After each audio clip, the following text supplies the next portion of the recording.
Hi guys. Today I just finished reading Mistborn Book 1 by Brandon Sanderson, so I wanted to share my thoughts on this book. This is my first exposure to Brandon Sanderson's writing. I'm a pretty big fan now. It's a very good book. It's solid. That being said, this book didn't really sell me on the next two in the trilogy, and I'll tell you why. Number one, we really get a pretty satisfying ending at the end of this book. Not everything gets tied up in the end, but most of the plot points the threads that we're running throughout this book are tied up at the end. To summarize this book without giving any spoilers away, it's really a book about a teenage girl named Vin she survives on her own, and she is introduced to this mentor type character, Kelsier, that he essentially takes her under his wing and teaches her the magic system in this book, which I think is really well done. The magic system is one of the great things about this book. It's a little frustrating at first trying to understand the magic system in the beginning of the book, because it's something that really isn't explained fully until 2/3 of the way through the book, or even after that. I think by midpoint through the book, you have a pretty good hold on the magic system, but there's always new things that are being introduced. Even in the second half of the book, there's plenty more things to learn about the magic system in this, which I think that's another thing that makes the book good, is that it keeps its secrets close to the chest, so to speak. There's things that aren't revealed until later, or even close to the end.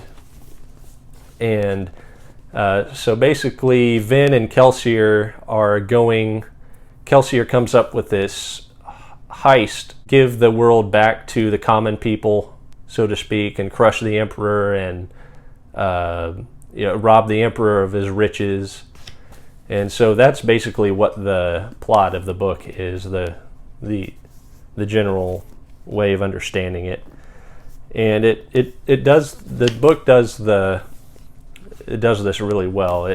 With all the different plot points, it's a good read. It is a page turner. There are things, every chapter introduces a new problem that needs to be addressed. One of the intriguing things that kept me reading through the middle leg of the book, where some fantasy novels tend to drag a little, is Vin is, by the middle of the book, pretending to be a royal family member of the elite class in the book.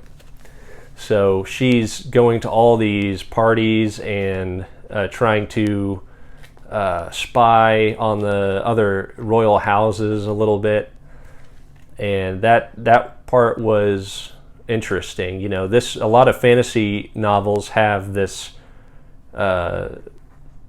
boring or convoluted political intrigue that I don't enjoy, but this book dealt with the political intrigue in an interesting way, and it keeps it pretty trim. The political intrigue in this book is relatively lean. But then as Vin is going to all these parties, we're introduced to another character that becomes a central character by the end of the book, and he's a member of House Venture, which is the most powerful house in the Empire. Throughout most of the book, we're not totally sure what side he's on, and I won't spoil anything, so I won't go into the detail about that. But the discussions that Vin and this guy have are really interesting, and I think that's another thing that makes this book really good. And that's what kept me reading throughout the middle of this book. And as far as the end goes, it wraps up a lot of things relatively neatly. As far as this book goes, The Final Empire, it has a pretty satisfying ending. You know, there's not, for me anyway, I didn't, when I finished the book, I wasn't begging for more. And that's not really a good thing. The plot thread involving the main antagonist of the book, the evil emperor, that is still running. That's not entirely solved at the end of this book. So I've got to read the next two books to find out what happens. So I would recommend the book. It's very good. I would probably give it a 7 out of 10. That is my thoughts on Mistborn by Brandon Sanderson. Thanks for watching. See you next time.